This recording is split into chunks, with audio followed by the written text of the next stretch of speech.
The atom, the foundational block of our universe, the particle that contains everything.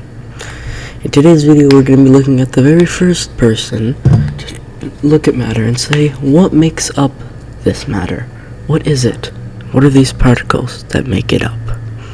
This is Leucippus, who was a Greek philosopher and the teacher of Democritus, the father of democracy. They together created the theory of atomism. They believed the atom came in various different shapes, such as spheres, or perhaps cubes, or even exotic shapes like that of a pyramid. See, they had a problem with a group of people named the Eleatics, who were from, you guessed it, Elea. See, they believed that the universe was absolute, with a capital A, that it was an entity, that it was completely absolute, self-sufficient, and it needed nothing to continue to survive, and it needed nothing to come into existence. They obviously didn't believe this because it makes very little sense. They also coined the term atoms, which means indivisible. They believed that atoms were very, very, very small particles of matter that could not be detected by any of the human senses. Democritus wrote over 80 treatises over this subject, although none of them survive to this day. We only know them through references and small fragments. But he believed that all matter was infinite, came in an infinite variety of shapes, and existed for infinite time. He believed that there were atoms, and they existed in an empty, ethereal substance called the void, and there was nothing else. He believed they had various shapes, concave, convex, hooks, eyes, and they hit each other many, many times. He believed that there was atoms, which existed in the void, and that there was nothing else at all. Now, Democritus actually had some strange opinions about this, atoms, that actually made sense given the information he had at the time. He believed that different atom shapes were responsible for different tastes.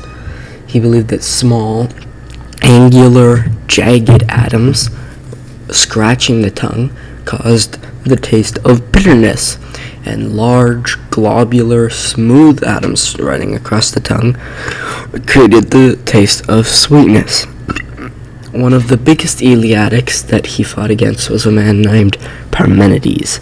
Parmenides didn't believe the universe was absolute, but that it was all one mass. Everything was connected, and as such, change was an illusion, so was motion and the void. There is none of them.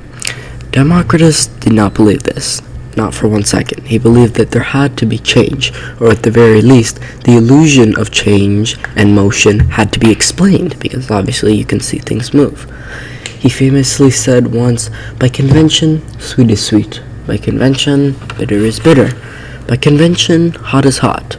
By convention, cold is cold. By convention, color is color. But in reality, there are atoms and the void. Meaning that there was nothing else except for that.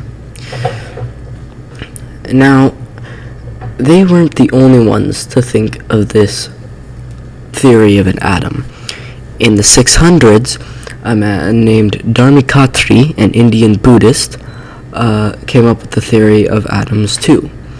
He believed that atoms were momentary flashes of mass, just random existence of atoms, but because they were so small, there was enough existing at any one given moment in time to have hard mass. He called these momentary flashes of atoms kalapas, which is basically the Indian word for atoms. Now, Dharmakatri believed this in 600s.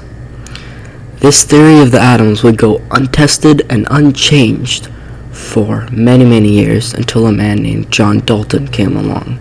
He lived from 1676 to 1844. That means that their theory of the atom, which was correct, it just needed more specification, would go completely unchallenged for 2,000 400 years. That's over 2 millennia.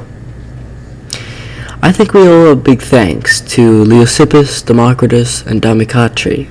Yes, Leucippus and Democritus published their ideas in the 500s BC, but they could not have gotten to Damicattri before he came up with his ideas. Communication wasn't that big. So I think we owe a big thanks to Leucippus, Democritus, and Damicattri for the start of this theory. And in the next video, guys, we're going to be covering how John Dalton revised the theory of the atom, the amazing contributions he made, and dive a little bit more into what the model of the atom looks like today. But that's going to be it for today's video, guys. I will see you guys in the next video. Peace!